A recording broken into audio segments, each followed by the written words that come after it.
Hi, it's V here from Drive and Thrive, where we're hauling freight across the 48. I wanted to talk about something that's really important and it's affecting drivers every single day.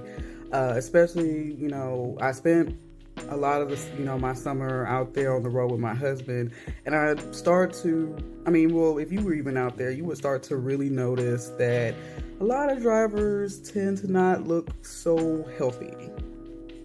Now I can kind of guess what you're thinking. Couldn't they just get out on the road, get out and get some breaks out on the road and things like that? Or can they go and, for a run, after they drop off the load or if they stop at a truck stop or something? The reality is it can get kind of daunting and challenging after you've driven for like 7, 8, 9, 10, 11 hours and you're already kind of fatigued from the drive. And I understand that it doesn't really sound logical, like if you've been sitting for long periods of time you should be tired, but you do get kind of tired sitting in one spot holding one position for long periods of time, and not really getting, a lot of physical activity or exercise or even, a chance to, stretch your legs out. Now, coming from my experience, when I was just being a passenger on the road, I had issues with swollen feet, swollen ankles, and things like that because I wasn't getting really any type of movement or physical activity on my end. And even just going back there, on the bed to like raise, my feet up wasn't really enough to get down all of the the swelling or the water that was like building up or the fluids that was building up in my feet. Now, if that happened to me and I'm a passenger, just think about the drivers out there that have to deal with that every single day. Now, I know another thing that you might be thinking. Well, couldn't they just go out here and, find some type of green leafy vegetable, some salad or some type of healthy meat or some bread or something that would be a lot better than what they might be eating? The reality is that most of the time when they're going to stop somewhere or when a truck driver stops somewhere, it's not going to be at a very healthy place. Truck stops are not the healthiest places to eat. And you also have to realize that you cannot park that big ass truck everywhere, well, anywhere that, a good healthy restaurant exists.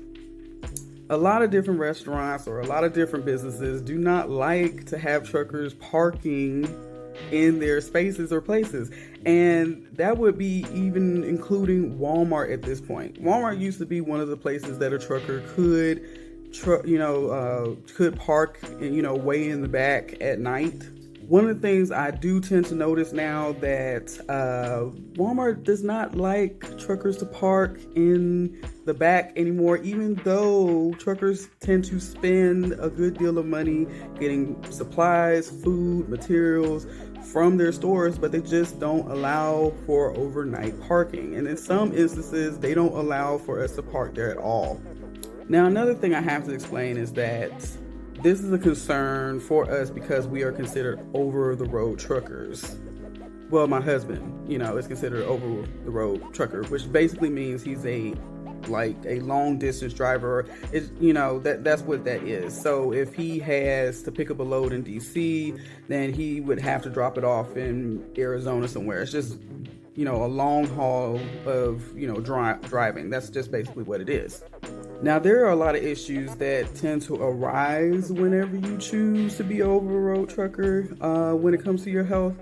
And I wanted to, talk about this because there was like an incident or, a situation that happened where my husband had to help assist another driver to complete some task that, was overweight and had some health issues and things like that. Now, I've heard, unfortunately, I've heard a lot of drivers say, and especially if you even go out there on the internet, you'll hear, or see a lot of drivers say that one of the things they don't want to happen to them is for them to die in their cab. And that is like the reality of some drivers have died of heart attacks, strokes, and, several other things in their own truck. And that is really, really sad. Like, I could not even imagine, you know, because it's basically dying at your job, isolated and alone.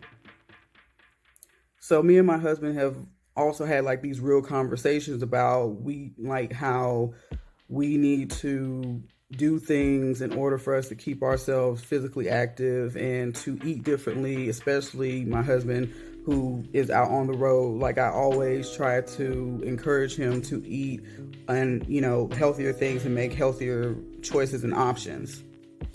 Now I'm going to make a part 2 of this video because I don't really want to run past 5 minutes, you know. But, you know, if you want to find out some more information, if you want to just hear what else that I have to say about this, then, you know, go to the part 2 of this video. All right. Bye.